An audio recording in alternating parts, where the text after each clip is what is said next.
नमो हरिहराय नमो विद्याय नमो समय सरय संभूते चपास्ते चित्सुभावाय भावाय वंदित सर्व सिद्धे धाम वचन ओ छामी समय सरिते परपरणति हेतो मोहनां लोलुभावो लविरत मनोभाव्य व्याप्ति कलमासिताय मम परम विशोधिशुद्धचिन्मात्रमूर्ति भवतु समय सार व्याप्ति जी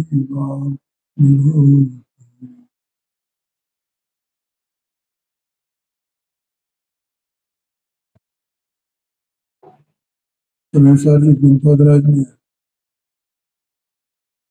आत्मघाती टीका का ये जो साधवाद अधिकार है, इसमें आत्मा की अनंत शक्तियों में से अमृतचंद्राचार्य स्वामी ने 47 शक्तियों का स्वरूप परिभाषित किया है। इसमें अपने 20 नंबर की शक्ति अमूर्त तत्व शक्ति इस स्वाध्याय में चल रही है। ये अमूर्त तत्व शक्ति जो है उसकी परिभाषा संस्कृत में देखें जरा, 745 पेज पर अंतिम से दूसरी लाइन। कर्म बंध विपगम व्यंजित सहज स्पर्शादि शून्य आत्म प्रदेशात्मका अमूर्त तत्व शक्ति, ऐसा कहा। देखो कल ये अपन ने थोड़ी सी चर्चा की थी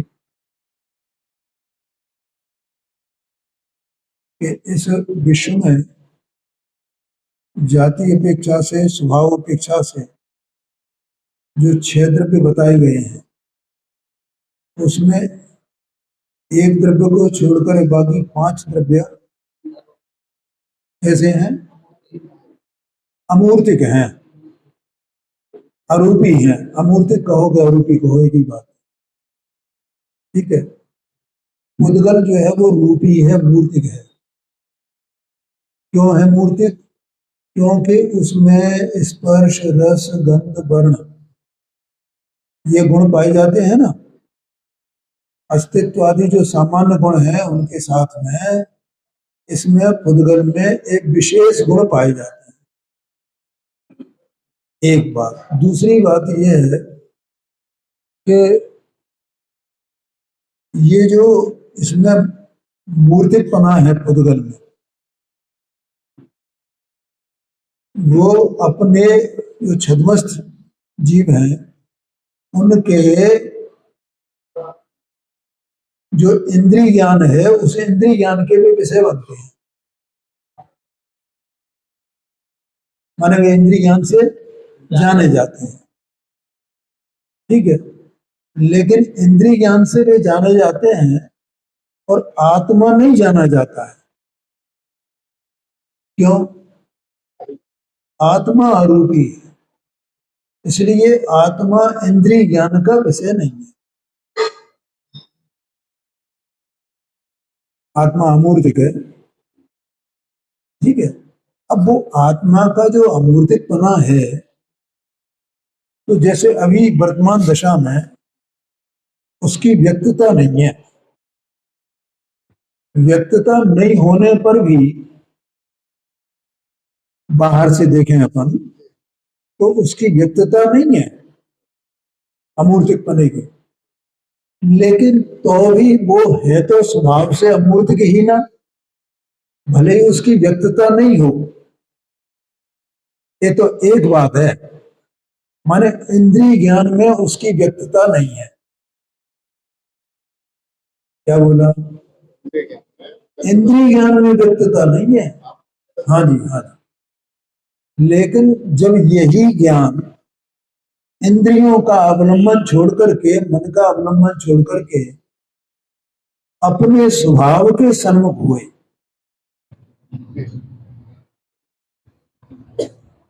तो आत्मा जानने में आता है ना। तो कैसा जानने में आएगा? अमूर्तिक पने जानने में आएगा या मूर्तिक पने जानने में आएगा? अमूर्तिक पने जानने में आएगा। इसका मतलब यह हुआ अतीन्द्रिय ज्ञान में आत्मा व्यक्त है और उसका अमूर्तिक पना व्यक्त है, वो तो उसी रूप से परिणमाएगा। इस समय अनुभव के काल में उसकी वो व्यक्तता है, और उसके बाद जब जीव को अनुभव हो जाए, एक बार अनुभव हो जाए, तो उसके बाद वो अनुमान ज्ञान से जानता है कि मैं अमूर्तिक कैसा हूं, क्योंकि उसका ज्ञान प्रमाण हो गया ना, सम्यक ज्ञान हो गया। तो सम्यक ज्ञान अनुमान से जानता है उसको कि मैं अमूर्तिक ही हूं, मैं मूर्तिक नहीं हूं। वो अनुमान ज्ञान का विषय है। बोलो समझ में आया कि नहीं? इंद्रिय ज्ञान से नहीं जाना जाता है, ऐसा है। लेकिन वो अनुमान ज्ञान में वहां विकल्प है। अनुमान ज्ञान है, उसका निषेध नहीं है, लेकिन अनुमान ज्ञान जो होगा वो क्या होगा? विकल्प है। तो विकल्प में, अनुमान ज्ञान में वो आत्मा मूर्तिक है, ऐसा कैसा मूर्तिक है वो जाना जाता है। आगे समझ में? अब देखो इसकी परिभाषा। हाँ बोलो, बोलो कोई प्रश्न तो समझ।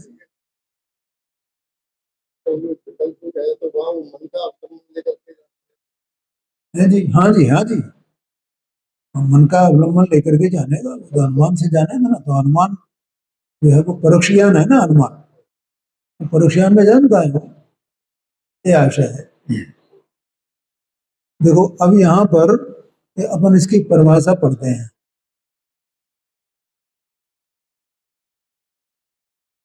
कर्म, देखो यहाँ पे ये बताया है आचार्य देव ने कि वो अमूर्तिकपना कैसे प्रकट होता है।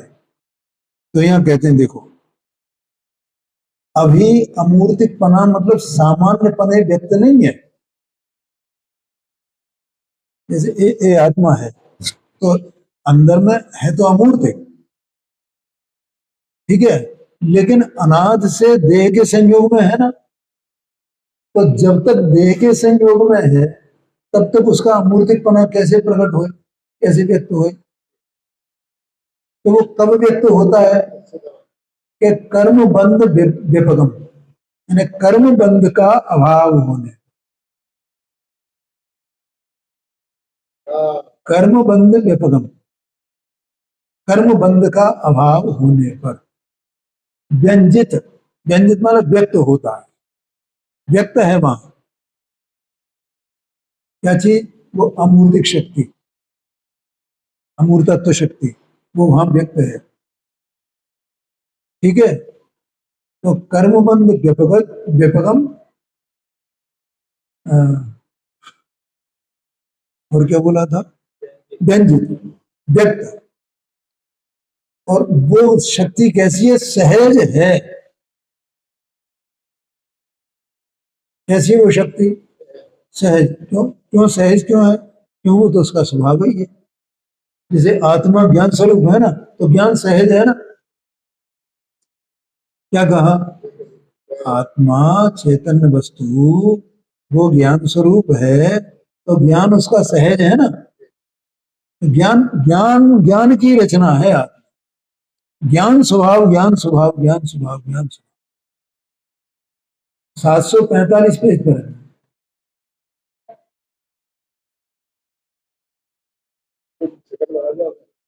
हाँ, क्या कहा? हाँ, जैसे ज्ञान सहज है कि नहीं है, ज्ञान को कुछ करना पड़ता है। अरे ये जो इसका जो परिणमन चल रहा है भैया ज्ञान का, वो ज्ञान का परिणमन भी पर्याय भी सहज है। सहज मतलब इसको ये सोचना पड़ता है कि मैं अपने मत ज्ञान से जानूं, अब मैं श्रुति ज्ञान से जानूं कि वो सहज में ही परिणमित हो रहा है अपने आप। यथा योग्य जैसा परिणमन योग्य हो वैसा परिणमन कर रहा है कि मैं अब अवध ज्ञान से जानूं। बोलो भैया, समझ में आया कि नहीं? ये सब आत्मा पूरा ही सहज है, तो उसका जो अमूर्तिकपना है वो भी सहज है, सहज व्यक्त है, सहज व्यक्त है, सहज व्यक्त है। कहां पर? जब कर्म बंध का अभाव होता। और कैसी है वो शक्ति? स्पर्शादि शून्य, क्योंकि आत्मा में स्पर्शादि भाव है नहीं ना, तो स्पर्शादि भाव नहीं होने से, स्पर्शादि गुण नहीं होने से आत्मा अमूर्तिक है। और वो अमूर्तिकपना कैसा है आत्मा का? आत्म प्रदेशात्मिका, आत्मा के प्रदेश में है। ये बात लिखने की क्यों जरूरत पड़ी? देखो कि जब आत्मा को कर्म बंध का अभाव होता है, क्या होता है?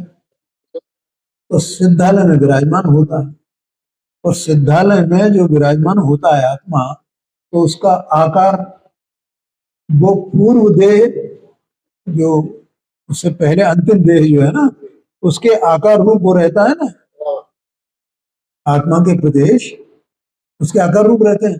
अच्छा, वहां पर जहां सिद्ध भगवान विराजमान है, तो उनका शरीर माने उनका जो आत्मा चैतन्य वस्तु है, वो अस्तित्व है उनका, वो अमूर्तिक है ना पूरा। अच्छा, जहां भी विराजमान है वहीं पर काल द्रव्य भी अमूर्तिक पने विराजमान है कि नहीं है?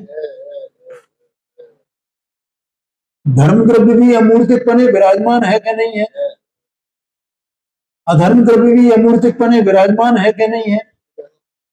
वो आकाश द्रव्य भी अमूर्तिकपने विराजमान है कि नहीं है? तो ये अमूर्तिकपना आत्मा का जो व्यक्त हुआ है कर्मबंध के अभाव होने पर, तो वो क्या किसी दूसरे पदार्थ में से आया है? धर्म द्रव्य में से आया, अधर्म द्रव्य में से आया, काल द्रव्य में से आया? किसी ने उसको सहयोग किया है? नहीं नहीं, वो तो आत्म प्रदेशात्म का है, उसका अपना।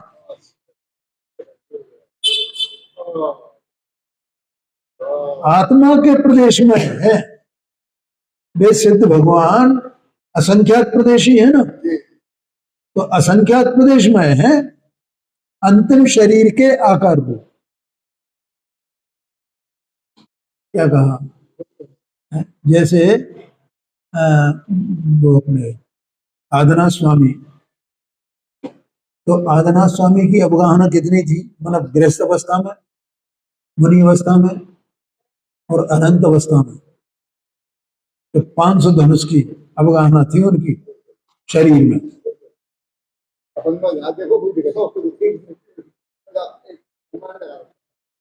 है।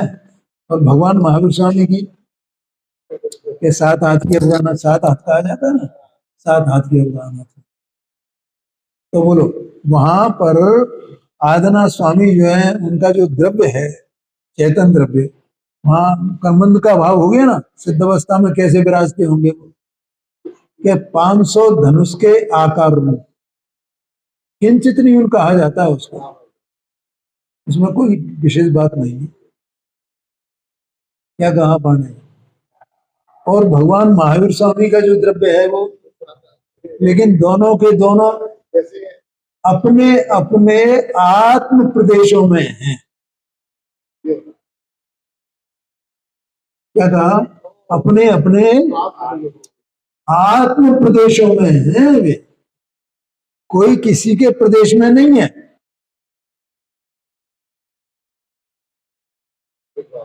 आया कि नहीं आया? देखो, ये जो शरीर है ना, तो शरीर जो है वो अनंत पुद्गल परमाणुओं का पिंड है। और ये शरीर, अब वो शरीर कितना लंबा चौड़ा मोटा, भुजाएं कैसी, पैर कैसे, जांघें कैसी, कैसे होंगे वे? है? तो उतने वो असंख्यात प्रदेश जैसे यहाँ पे वर्तमान में इतने ही आकार में है ना, तो 500 धनुष की काया में वैसे ही उतने ही आकार में होंगे ना, तो वे उसी आकार में वहां विराजमान होते हैं। कोई ये नहीं है कि वो पन्नी की तरह विराजमान हो गए भैया। आप पहले अपना आत्मा तो देखो।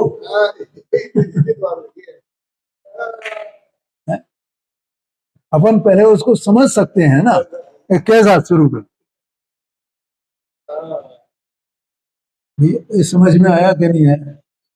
ये ऐसे विराजमान है जैसे अभी जैसे यहाँ पर यहाँ से यहाँ तक कितना है, यहाँ से आपको दर्जी नाप लेता है ना 36 इंची है, तो वो वहां भी कितना होगा, वहां 36 इंची, ठीक है। और वो 500 धनुष की काया में 36 गज होए, तो उसी आकार में होंगे वे, लेकिन है असंख्यात। एक प्रदेश कम नहीं और एक प्रदेश ज्यादा नहीं। बोलो समझ में आया? ऐसे विराजमान है वहां। हाँ जी, हाँ जी, हाँ जी। हाँ, ऐसा नहीं है कि माँ जाकर पिछड़ गए होंगे बस, वैसे वैसे ऐसे ऐसे जैसे आकार दिखाया जाता है ना सिद्ध भगवान का, उसमें फोटो में ए भगवान, तो अपने को क्या लगता है जैसे इस पे आकार बना दो सिद्ध भगवान का, तो इसी आकार के होंगे क्या, ऐसे पिछके हुए हैं, तो यहाँ फूले हुए और पिछके हुए, नहीं नहीं, जैसे यहाँ प्रदेश अवस्थित हैं ठीक उसी प्रकार से वहां अवस्थित हैं। अंतिम देह प्रमाण ये आता है ना, ऐसा समझना। तो वे वहां अमूर्तिक पने विराजमान है, और एक एक चैतन्य वस्तु, एक एक सिद्ध भगवान वे अपने अपने प्रदेशों में अरूपी हैं। और एक सिद्ध भगवान की अवगाहना में देखो अनंत सिद्ध हैं।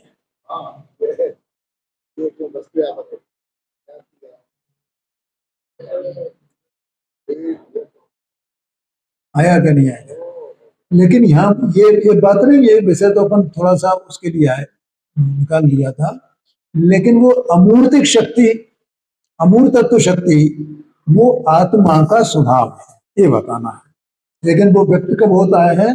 सिद्ध अवस्था में। यद्यपि यहाँ वर्तमान में अभी जो उसका परिणमन है आत्मा का, तो वो अमूर्तिक पने ही उसका परिणमन है, तो मूर्तिक पने है, अमूर्तिक पने ही है, लेकिन व्यक्तता नहीं है, बस इतनी बात। तो कोई कहे कि वो मूर्तिक, वो मूर्तिक है क्या, मूर्तिक है, अमूर्तिक, अमूर्तिक पना उसमें है तो है क्या नहीं है, कैसे क्या है, तो कहा तो वहां व्यक्त है वो अमूर्तिक पना, अमूर्तत्व शक्ति कहाँ व्यक्त है? वहां व्यक्त है। व्यक्त तो यहाँ भी है, ऐसा नहीं कि यहाँ, क्योंकि द्रव्य गुण पर्याय सब में वो शक्ति है, तो व्यक्त प्रदेश आत्मा के कोई मूर्तिक नहीं हो गए। अनंत अवस्था हो तो आत्मा के प्रदेश मूर्तिक हो जाएंगे, वहां अमूर्तिक पने का प्रणमन होगा कि नहीं होगा, ये बात है। हाँ जी, हाँ जी, क्या भैया समझ में आया ना?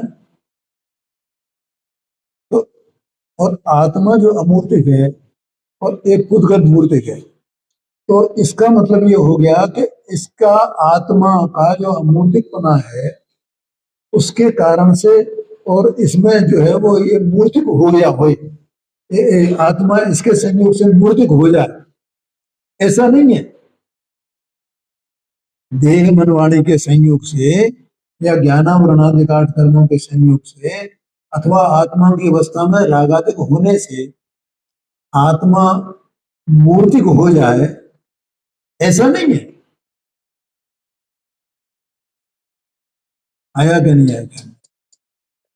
इसलिए देखो आत्मा की अवस्था में जो विकार होता है ना संसार अवस्था में, तो उस विकार को वास्तव में आत्मा के स्वभाव की अपेक्षा से वो उद्गल का कहा जाता है, क्योंकि आत्मा की अवस्था में जो रागादिक होते हैं वे उद्गल के निमित्त से होते हैं ना। कर्म कहो तो उद्गल कहो, कर्म के उदय के निमित्त से होते हैं ना, स्फटिकमणि की तरह। तो वे किसकी जाति के हुए? वे आत्मा की जाति के हैं कि उद्गल की जाति के? उद्गल की जाति के हैं। ये बात आत्मा की जाति आत्मा के स्वभाव की अपेक्षा से है, ये ध्यान रखना। लेकिन जो जीव अपने स्वभाव को नहीं जानता है, ठीक है, तो वो जो रागादि रूप होता है, तो वो रागादि तो उसी के हैं, क्योंकि वो ही करता है, उसका वेदन करता है। ए मैं हूं, ए मैं हूं, ऐसा वेदता है वो। अपन जो अज्ञानी जीव है, तो अपन क्या कर रहे हैं? निरंतर अपने को उसका वेदन चल रहा है ना, राग का। जैसे अब ये विकल्प हो रहा है ना, मैं समझ रहा हूँ, मैं समझ रहा हूँ, मैं समझ रहा हूँ, ऐसा विकल्प नहीं है। या एक बात मेरी समझ में नहीं आई, ये मेरी समझ में नहीं आई, ये मेरी समझ में, ये विकल्प है ना, ये राग है ना।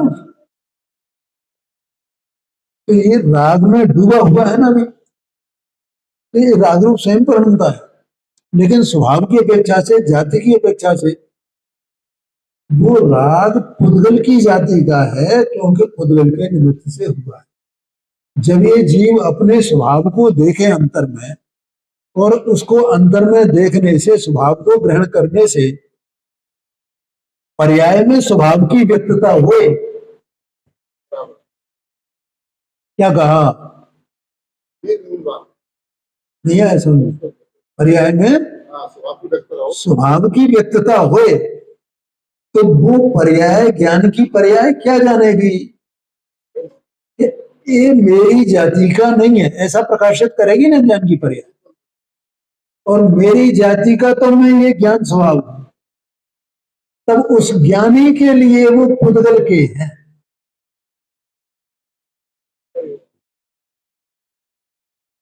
बोलो भैया, समझ में आया कि नहीं आया? थोड़ी सूक्ष्म बातें हैं, शांति से समझने की है।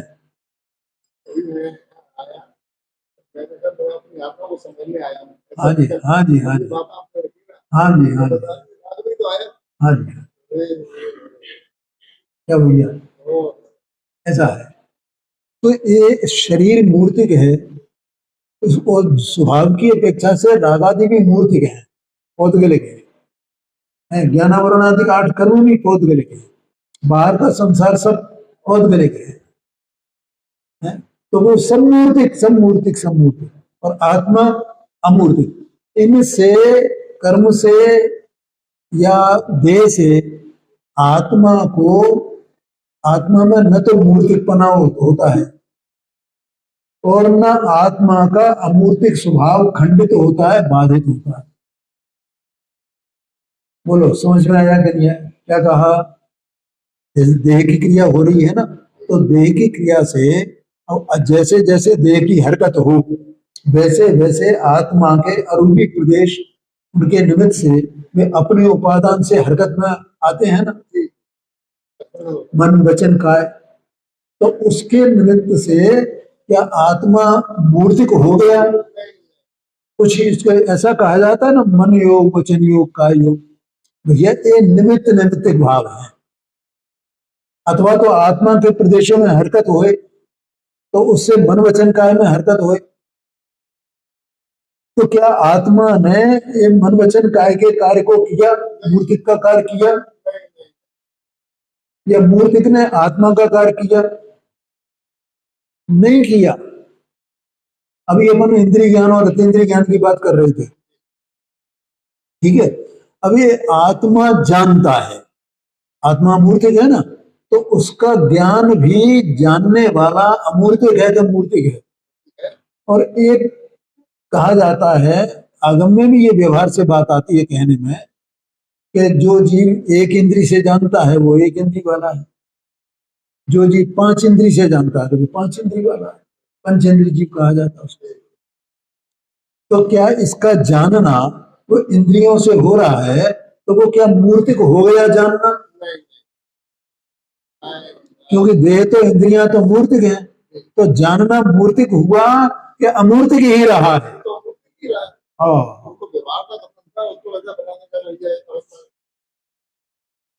है। अच्छा, ऐसा होने पर भी आत्मा जो अमूर्तिक है, वो अमूर्तिक आत्मा आत्मा मूर्तिक को जाने के नहीं जाने, और अमूर्तिक को भी जाने के नहीं जाने। ये बात है। बोलो, समझ में आया? मूर्तिक को, क्योंकि वो मूर्तिक को जाना है या अमूर्तिक को जाना है, ये तो उसका स्वभाव है ना, उसमें मूर्तिक पने का कुछ भी नहीं है। जैसे आत्मा गे को जानता है, तो गे का कुछ है आत्मा के जानने में, इसने इसके को जाना, इसके को जाना, इसके को, तो वो गे से जानना हुआ है क्या? गे से जानना नहीं हुआ है। गे का आत्मा के ज्ञान में कुछ है ही नहीं, आत्मा अपने से जानता है, उसमें गे का कुछ भी नहीं है। जानना उसका स्वभाव है, और जानेगा तो कोई ना कोई गे उसका विषय बनेगा। जो जानने में आने वाले जो पदार्थ हैं, उनका गे नाम पड़ा ही इसलिए है, इसलिए कि एक ज्ञान उन्हें जानता है, अर्थात वे जानने में आने योग्य है। ऐसा निमित्त निमित्त भाव है। लेकिन पुद्गल को जाने तो ये ज्ञान पुद्गल का हो जाए, मूर्तिक हो जाए, और अमूर्तिक को जाने तो अमूर्तिक हो जाए, ऐसा भी नहीं है। आया क्या नहीं आया? और पर्याय में जो रागादिक होते हैं, तो रागादिक मूर्तिक नहीं है, वो अमूर्तिक नहीं है रागादिक, वो आत्मा की अवस्था में रागादिक है। अब भी रागादिक चाहे तो ज्ञानी को हो चाहे अज्ञानी को हो, अज्ञानी के रागादिक मूर्तिक और ज्ञानी के अमूर्तिक, ऐसा है क्या? ऐसा भी नहीं है।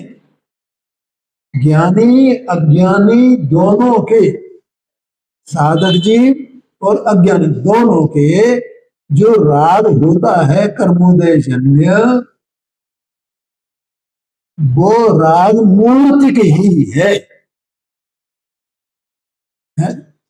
अगर अमूर्तिक होए तो वो आत्मा का स्वभाव बन जाएगा, वो,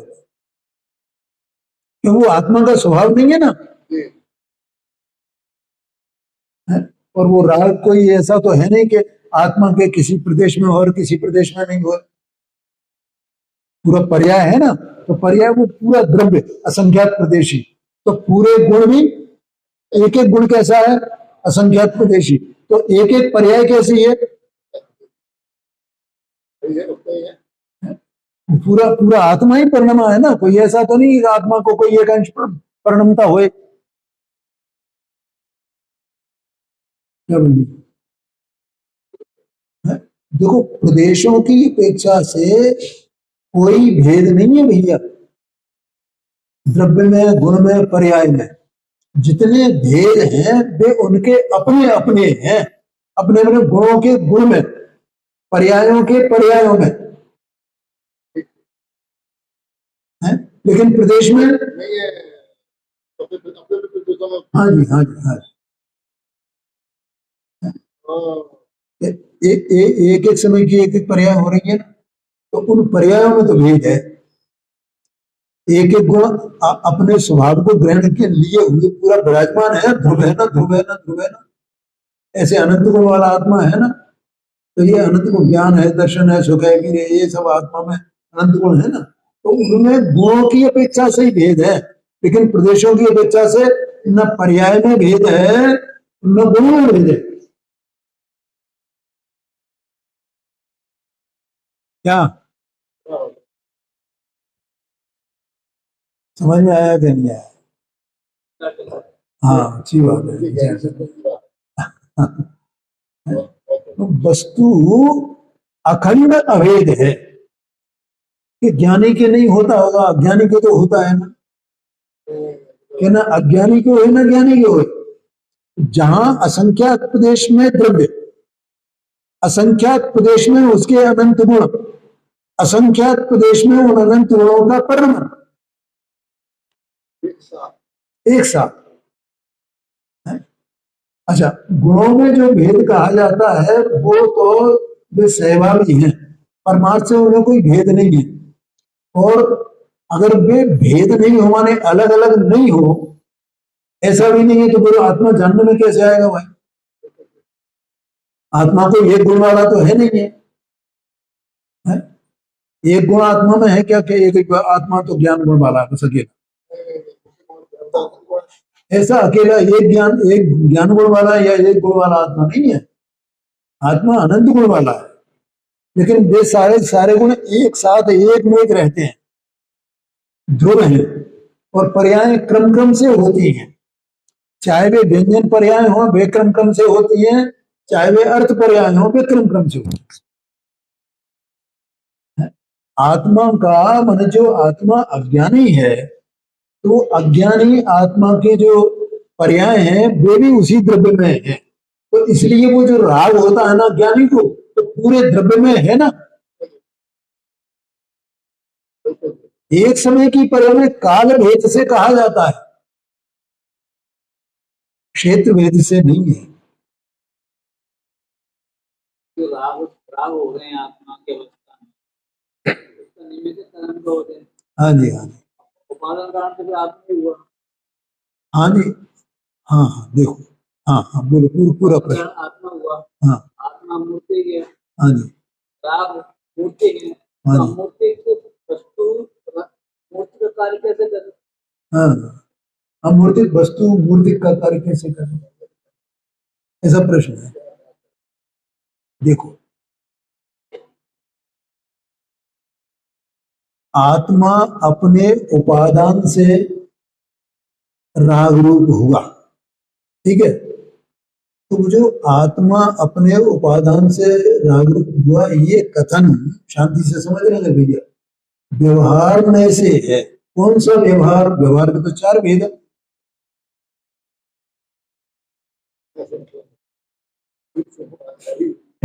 वास्तव में तो राग पर्याय में हुआ है, पर्याय अपने उपादान से परिणमित हुई है। एक समय की पर्याय, वो क्षणिक उपादान उस पर्याय का, उससे वो परिणमित हुई है। पूरा द्रव्य रागी नहीं हुआ है कि आत्मा अपने उपादान। अब आत्मा जो वस्तु है उत्पाद द्रव्यात्मक है ना, तो उसमें दो प्रकार के उपादान कहे जाते हैं ना, एक त्रैकालिक और एक क्षणिक। तो क्षणिक अशुद्ध उपादान से, क्षणिक अशुद्ध उपादान, क्षणिक अशुद्ध उपादान माने क्या? पर्याय, एक एक समय की जो द्रव्य द्रव्य उस पर्याय उत्पाद उत्पाद उत्पाद उत्पाद ये जो चल रहा है, उस उत्पाद रूप एक समय की पर्याय में उसके ही उपादान से, किसके उपादान से? पर्याय के उपादान से। हाँ, और कर्म का हो गया उसमें निमित्त है, उससे वो परिणमा है। तब वो अभेदने से ऐसा कह दिया तो पर्याय और द्रव्य को अभेद करके कि द्रव्य अपने उपादान से ऐसा बनाओ, तो अभेद किया तो व्यवहार हो गया ना। निश्चय से तो अपने अपने स्वरूप से अलग अलग है ना। क्या कहा? पर्याय है सो द्रव्य नहीं है, द्रव्य है सो पर्याय नहीं है, पर्याय है सो गुण नहीं है, गुण है सो पर्याय नहीं है। बोलो, ऐसा उसका स्वरूप है ना द्रव्य का, है अभेद ही द्रव्य भैया। वो अभेद अभेद भेद अभेद ये भी बहुत कठिन बातें हैं। कहाँ किस सब शब्द का उपयोग किया गया है, उस शब्द का अर्थ क्या है, एक अभेद की दृष्टि कहा जाता है, एक अभेद नहीं कहा जाता है। ये सब बातें अलग अलग, ये तो अभ्यास से समझ में आएंगी जी, क्या करें। अब वो कथन नहीं किया जाए, बताया नहीं जाए तो गड़बड़ी हो जाएगी ना। तो द्रव्य का उपादान मानता रहेगा, पर्याय का उपादान ही नहीं मानेगा।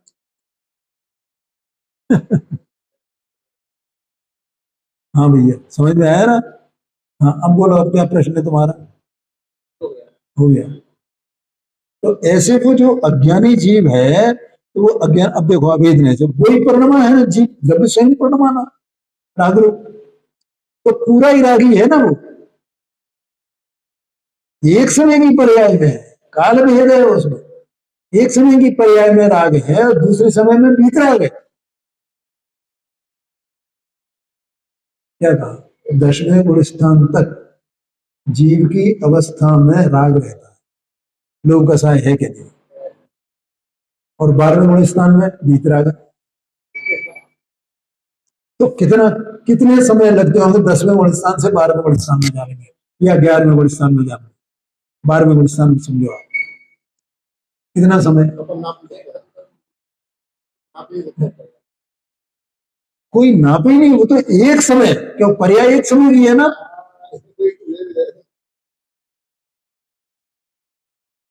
क्या भाई पर्याय? तो पहले रागी पर्याय थी, लोक कसाय वाली पर्याय थी, और फिर वीतराग पर्याय उत्पन्न हुई, तो उसमें एक समय क्यों पर्याय है ना, तो पर्याय उसका अभाव हुआ, व्यय हुआ, और इसका उत्पाद हुआ। हाँ, और वो व्यय और उत्पाद का एक समय है, उसमें भेद नहीं है कि मैंने उंगली का उदाहरण देकर ही बताया। इससे बहुत बढ़िया बात। हाँ जी, हाँ जी, वस्तु ध्रुव रहती है और उसमें कोई जोड़ नहीं है। उंगली का उदाहरण देखो, ठीक है, तो उंगली तो ध्रुव ही है ना। अब ए उंगली यूं हुई, तो उस पूर्व पर्याय का व्यय हो गया कि नहीं हो गया, और नई पर्याय का उत्पाद हो गया, तो एक ही काल में हुआ है, अलग अलग काल है? एक ही काल है, और फिर यूं हो गया तो फिर वो एक ही काल है।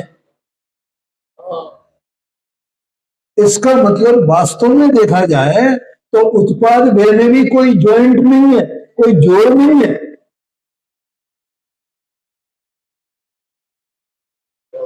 क्या कहते हैं, जब वो द्रव्य गुण पर्याय इनके भेद सुनता है ना, तो वो भेद वाला समझ लेता, अब तो वस्तु भेद वाली है, भेद वाली है, पर्याय अलग है, द्रव्य अलग है, गुण अलग है, ऐसा एकांत से मानने लगता है।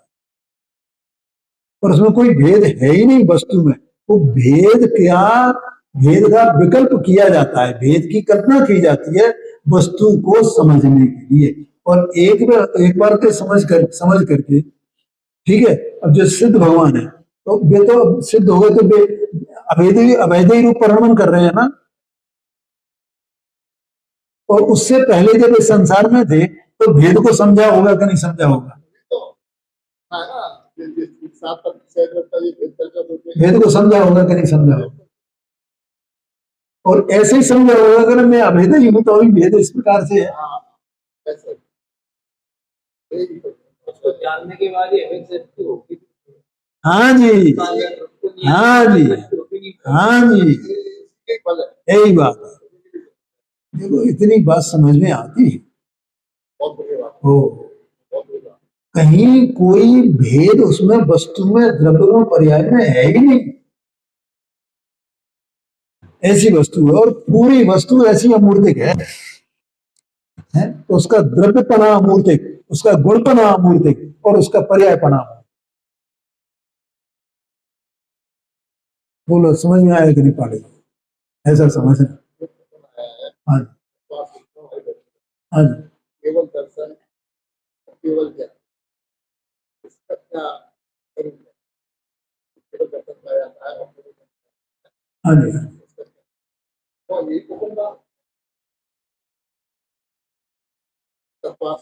बताया है। हाँ, केवल ज्ञान के साथ में केवल दर्शन। हाँ जी, हाँ जी, ठीक है, ठीक है। देखो,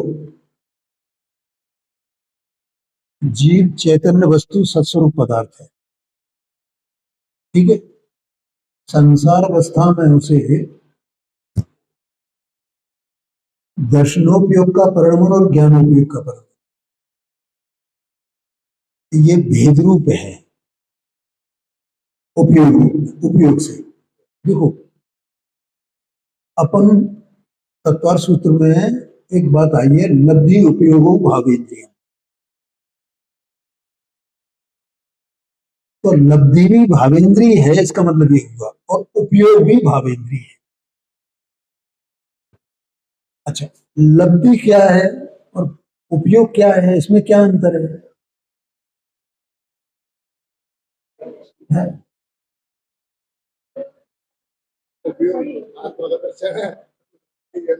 भाभी बता रही, हाँ हाँ हाँ, देखो बहुत अच्छी बात। देखना जरा, जैसे ये जो छदमस्त को दर्शनोपयोग और ज्ञानोपयोग जो हुए हैं ना, तो उसमें ज्ञानोपयोग में ज्ञानावरणी कर्म का क्षोभ निमित्त है, और दर्शनोपयोग में दर्शनावरणी कर्म का क्षोभ निमित्त है। पहली बात, ठीक है। अब उनके दोनों के निमित्त होने से जितना क्षोभ हुआ, उतने अंश में जो क्षोभ ज्ञान और दर्शन है आत्मा की, एक समय की पर्याय में दर्शनोपयोग ज्ञानोपयोग दोनों लब्धि रूप से एक साथ हैं। क्या कहा? एक साथ ज्ञान दर्शन, दर्शन गुण का क्षोभ और ज्ञान गुण का क्षोभ। जो क्षापसमिक भाव है ना, वो क्षापसमिक भाव के जो 18 भेद होते हैं ना, उसमें ये दोनों शामिल है। दोनों का क्षोभ 18 भाव है, तो ये दोनों का क्षोभ। हाँ, समझना पहले है। तो वो जितना क्षोभ है वो पर्याय रूप है, और वो पर्याय रूप है और लब्धि रूप है, शक्ति रूप, ठीक है। और वो लब्धि परिणमन करती है। तो वो लब्धि किस तरह परिणमन करती है कि जब ज्ञानोपयोग होता है तब दर्शनोपयोग नहीं होता है, और जब दर्शनोपयोग होता है तब ज्ञानोपयोग नहीं होता है। कैसे? जैसे मान लो ज्ञानोपयोग हुई, लब्धि तो है क्षोभसम की, तो ज्ञानोपयोग के बारे में क्षोभसम लब्धि की कैसी कही जाती है? जैसे संगी पंचेंद्रीय जीव है, तो इसकी क्षोभसम लब्धि इतनी है कि 5 इंद्रियों और मन से जान सके। ये लब्धि तो इतनी है ज्ञान की, लेकिन एक काल में, एक समय में एक इंद्रिय के विषय, एक इंद्रिय का अवलंबन करके या मन का अवलंबन करके, और उसका विषयभूत जो पदार्थ है उसके एक अंश को जाना है। ये उपयोग का व्यापार, ठीक है। तो वो ज्ञानोपयोग कितना है, लब्धि कितनी है? वो 5 इंद्रियों और मन से जानने की इतनी शक्ति है। तो अभी वो जानता कितना है उपयोग रूप से? एक विषय को, एक उसके एक अंश को। जैसे स्पर्श गुण की पर्याय स्पर्श इंद्रिय, स्पर्श इंद्रिय से जाने को, तो जब ठंडा जानेगा तब गर्म नहीं जानेगा, जब गर्म जानेगा तब ठंडा नहीं जानेगा, तो ऐसे एक अंश को जानेगा, स्पर्श गुण की पर्याय। तो इसका मतलब लब्धि तो इतनी थी, उस लब्धि में से जो उपयोग रूप हुई ज्ञान की लब्धि, तो वो इतना जानती है। तो जैसे उस ज्ञानोपयोग में ऐसा कम पड़ता है, वैसे ही ज्ञान के साथ में दर्शन की भी लब्धि है ना। तो जिस समय ज्ञानोपयोग होगा उस समय दर्शनोपयोग कैसे हो जाएगा? लब्धि तो है दर्शनोपयोग की, दर्शन की और ज्ञान की, दोनों की क्षोभ समरूप एक साथ। इसलिए वो जिस समय ज्ञानोपयोग होता है उस काल में दर्शनोपयोग नहीं होता, और जिस काल में दर्शनोपयोग होता है उस काल में ज्ञानोपयोग नहीं।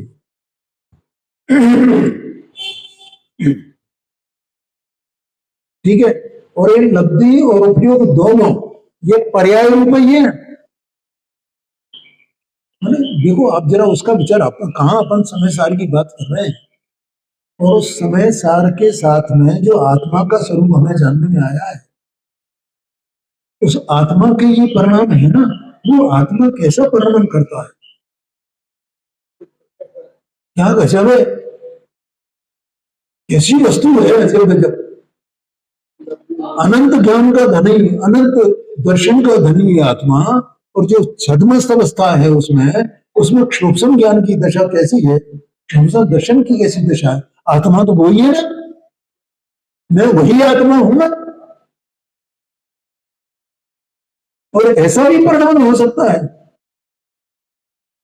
ये जब तक आत्मा की महिमा नहीं आएगी ना सम्यक दर्शन पूर्वक जीव को, तब तक इस कमजोरी का भी उसे पता नहीं चलेगा। और ऐसा विचित्र परिणाम, अरे भाई मैं जब ज्ञान दर्शन स्वभावी हूं तो कर्म की ऐसी दशा, तो कर्म के निमित्त से मेरी ऐसी दशा, और अनंत परमात्मा के क्या हुआ है, क्यों कैसे हो गया कि ज्ञाना वर्णी दर्शना वर्णी मोहनी अंतरा सारे के सारे चारों के चारों घातिया कर्मों का अब वहां कोई क्रम से होएगा क्या? अब कैसे होगा? दर्शनोपयोग ज्ञानोपयोग कैसा होगा? केवल ज्ञानोपयोग केवल दर्शनोपयोग एक साथ ही होगा। हाँ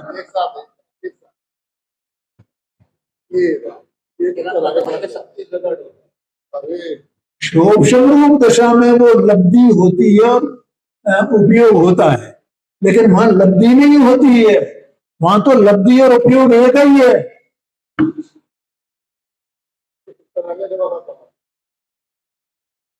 क्या कहा भैया, समझ में आया ना? अनंत अवस्था में क्या हुआ?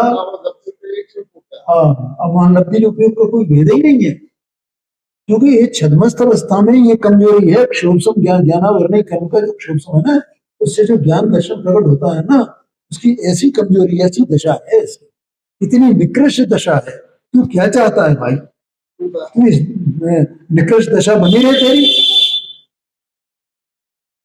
तोड़ते सारे बंधन कर्म के, तो कैसे टूटेंगे? स्वभाव के आश्रय। जो स्वभाव का आश्रय करता है उसके बंधन टूटते हैं, और टूटते हैं तो पूरी अपनी अनंत शक्ति, जितनी अनंत शक्ति आत्मा की है, ज्ञान की, दर्शन की, तो अनंत शक्ति पूरी पूरी की पूरी परिणमन में है, एक साथ एक समय में, एक समय की पर्याय ज्ञान की, दर्शन की, सुख की, वीर की, अनंत अनंत गुणों की। बोलो समझ में आया कि नहीं?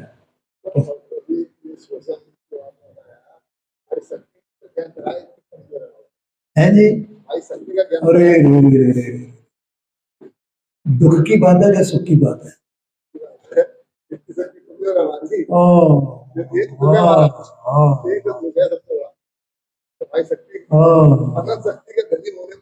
अनंत शक्ति, अनंत शक्ति संपन्न, अनंत सामर्थ्य वाली वस्तु में चेतना स्वभाव, और मेरी ये दुर्गति है। अभी चार गतियों की दुर्गति की तो बात की है कि मैं कितना जानता हूँ, कितनी, और उसकी इतने जानने में क्या है, उसका कारण क्या है पता है? इससे होता क्या? दुर्गति क्यों कही? इससे क्या होता है? इससे आकुलता होती है, दुख होता है। क्यों? क्योंकि अपनी शक्ति पूरी काम में नहीं आ रही ना। जितनी अनंत शक्ति है उतनी एक साथ नहीं बरत रही ना, दबाव है ना इस पे कि रियली फ्री हो गए एकदम पूरा मस्त, अपने पूरे अनंत ज्ञान, अनंत दर्शन, अनंत सब अनंत अनंत जितना पदार्थ जगत में है एक साथ जानो देखूं, ऐसी शक्ति वाला मैं। और ये दबाव है तो उसमें आकुलता होगी, दुख होगा या सुख होगा, इसको लगता ही नहीं है।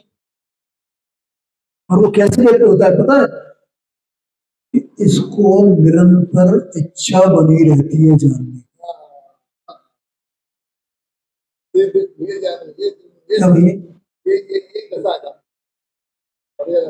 ये तो जानता है कि मैं जानता हूं,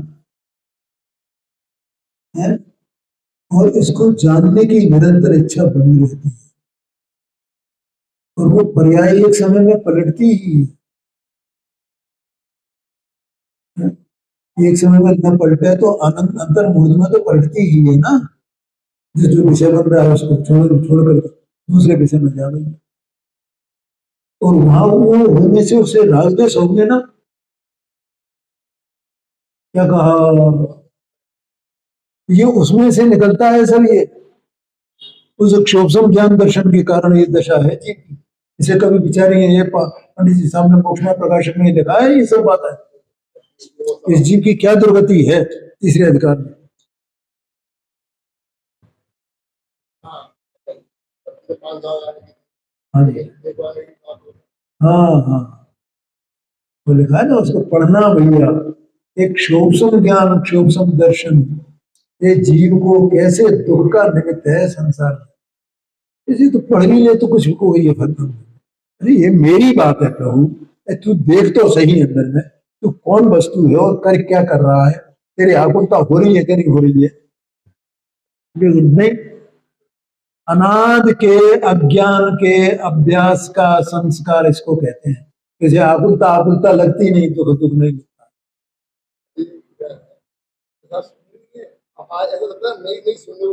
हाँ जी, हाँ जी, हाँ जी, आगे सुन, आगे चर्चा करते हैं।